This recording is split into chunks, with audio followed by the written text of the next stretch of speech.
Russia అధ్యక్షుడు Putin ప్రపంచ దేశాధినేతలతో మాట్లాడేటప్పుడు ఎవరైనా భేటీకి వచ్చేటప్పుడు చాలా మంది భయపడిపోతుంటారు ఆయన మైండ్ గేమ్కి. ఎందుకంటే ఇంటర్నేషనల్ గా అందరూ కూడా నిశితంగా పరిశీలిస్తారు కాబట్టి ఎవరిని ఏ విధంగా అవమానిస్తాడో తెలియదు, వాళ్ళు ఏ విధంగా అవమానానికి గురవుతారో తెలియదు. ఎందుకంటే గత పరిపాలన లేదా గతంలో రష్యాని ఎవరైనా తక్కువగా మాట్లాడిన ఇలాంటి సందర్భంలో ఉన్నప్పుడు వాళ్ళు భేటీ అయితే గనక వాళ్ళకి ఏదో ఒక విధంగా చొరకంటిస్తూ ఉంటాడు. అలాగే జర్మనీ నేతకి ఆ మధ్య కుక్కని పెంపించి భయపెట్టాడు. ఒకసారి ఫ్రాన్స్ నేతల్ని దూరంగా పెట్టి మాట్లాడాడు. అలాగే పాకిస్తాన్ అధ్యక్షుడు షహబాజ్ షరీఫ్ని కూడా కూర్చోబెట్టుకుంటూ మైక్ పెట్టుకోవడం రాకపోతే మైక్ పెట్టి ఒక చిన్న స్మైల్ ఇచ్చాడు. ఇలాంటివన్నీ కూడా నిశ్చితంగా పరిశీలిస్తే ఆయనతో భేటీ అంటే భయపడిపోతుంటారు చాలా మంది.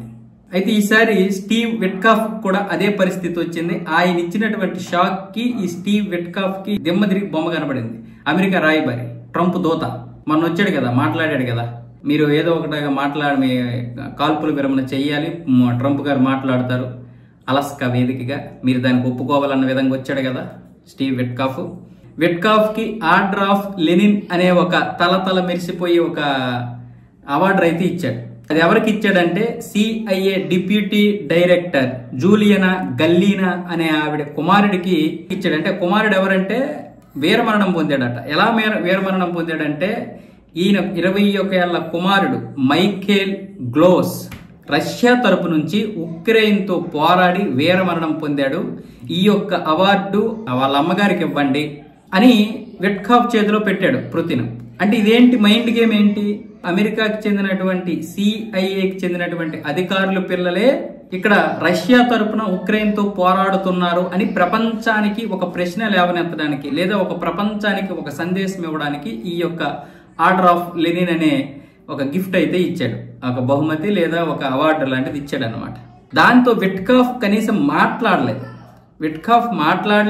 ఆ అవార్డుని గ్రహించాడో లేదో తెలియదు కానీ ఈ విషయం ట్రంప్కి తెలిసింది. ట్రంప్కి ఏమొచ్చేసి ఆ పుతిన్ యొక్క మైండ్ గేమ్ ఏదైతే ఉందో ఆ మైండ్ గేమ్కి ఆశ్చర్యపోయాడంట.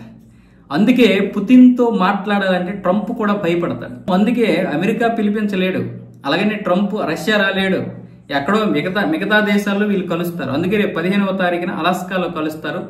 దేనికైనా మంచిది మళ్ళీ ఉక్రెయిన్ ని పిలిపించి అవమానం చేసే బదులు ఉక్రెయిన్ రాకుండా ద్వైపాక్షిక చర్చలు జరిపి పుతిన్ యొక్క మనోభావం తెలుసుకొని మైండ్ గేమ్ తెలుసుకొని ఆయన యొక్క విధి విధానాలు తెలుసుకున్న తర్వాత రష్యా ఉక్రెయిన్ యొక్క యుద్ధం గురించి నిర్ణయం తీసుకోవచ్చని మొదట రష్యా అధ్యక్షుడిని పిలిపించాడు. నిజానికి ఇది త్రైపాక్షిక చర్చలు, అంటే ముగ్గురు కలిసి మాట్లాడుకోవాలి, రష్యా ఉక్రెయిన్ అమెరికా. అంటే ఆయన మధ్యవర్తిత్వం వహించి వీళ్ళిద్దరితో మాట్లాడతాడు. కానీ పుతిన్ యొక్క మైండ్ గేమ్కి తెలిసి ఏదో ఒకటి మాట్లాడతాడు, లేకపోతే ఆ మైండ్ గేమ్లో ఈ యొక్క చర్చలు విఫలమైతే పరువు పోతుంది. కాబట్టి దేనికైనా మంచిది ముందు పుతిన్తో మాట్లాడి పుతిన్ యొక్క అభిప్రాయం తెలుసుకుని తర్వాత ఉక్రెయిన్ అధ్యక్షుడు జెలెన్స్కీని పిలవచ్చు అనుకున్నాడు. కానీ జెలెన్స్కీ కూడా ఇప్పుడు ఎదురు తిరగడంతో ట్రంప్కి ఒక అవకాశం లేకుండా పోయింది.